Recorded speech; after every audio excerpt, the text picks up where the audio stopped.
Algebra 2, target 37.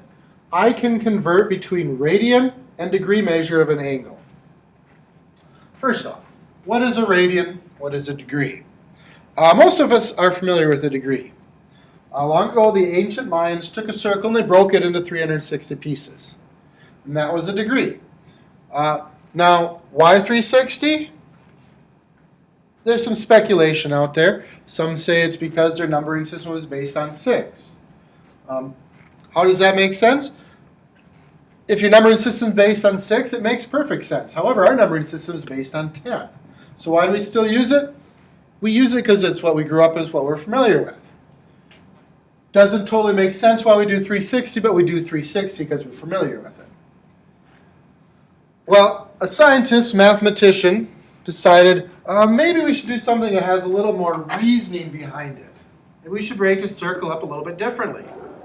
So what they did is they took their circle, they took the radius of their circle, and they traced the radius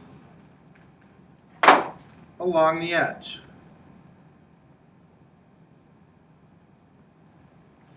Right, so they took the circle and the radius and they traced it along the edge. So they kind of took it and bent it around.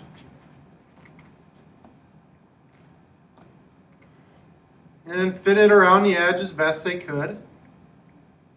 And kind of what they discovered is as they traced it around the edge, they were able to get their radius to trace around the edge a little bit more than 6 times, 6.28 times to be exact.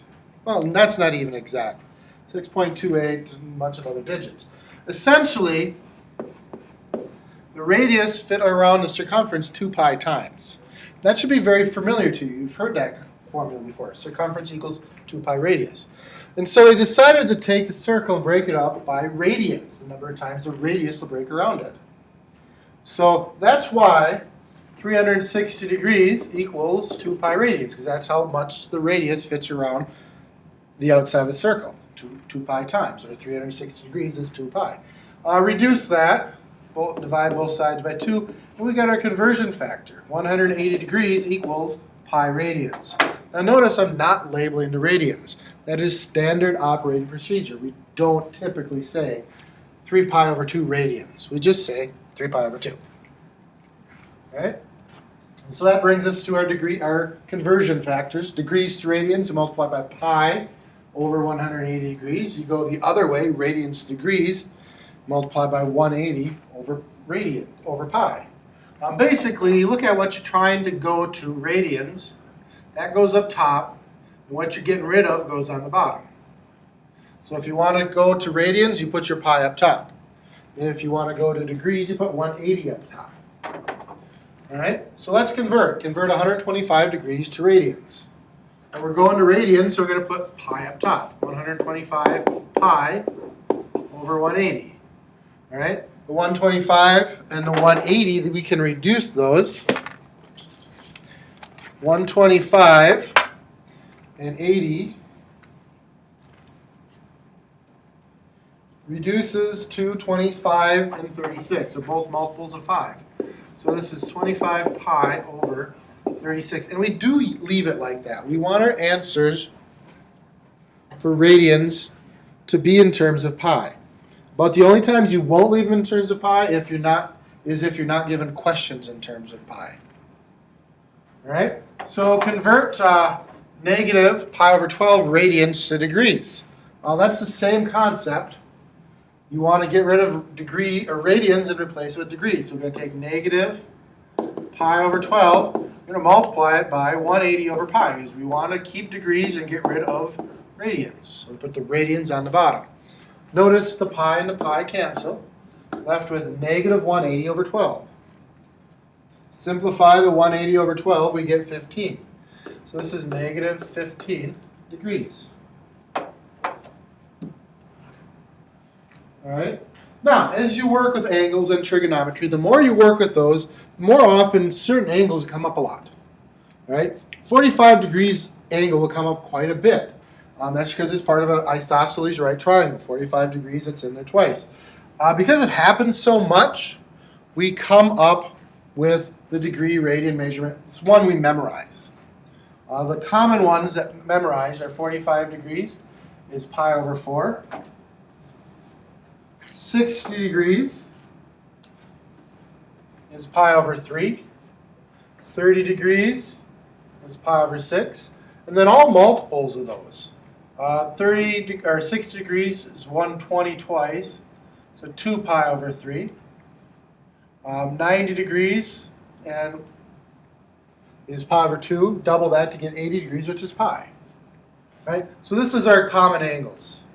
Any of those you see there's you should memorize. If not all of them, the first quadrant. Memorize that first quadrant.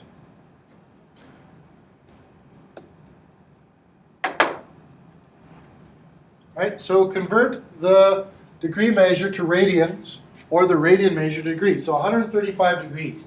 That looks like it might be a common angle. Let's go look. Is 135 on this chart? Why, yes it is. 135 is 3 pi over 4. That's a common angle. We memorize it. It's 3 pi over 4. Negative 50 degrees. Is that on that chart?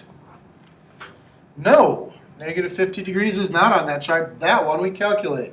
We want to get rid of degrees and replace it with radians. So radians goes on top. Degrees goes on the bottom. They're both factors of 10. So this is negative 5 pi over 18. Okay, 5 pi over 4. What is 5 pi over 4? Well, that sounds like it might be one of the common angles. Let's check. 5 pi over 4. Why, yes it is. 5 pi over 4 is right there. 225 degrees. We do not have to calculate that one. That one is one we memorize.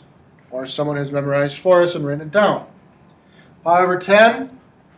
Check the table. Nope. That one we need to calculate. Pi over 10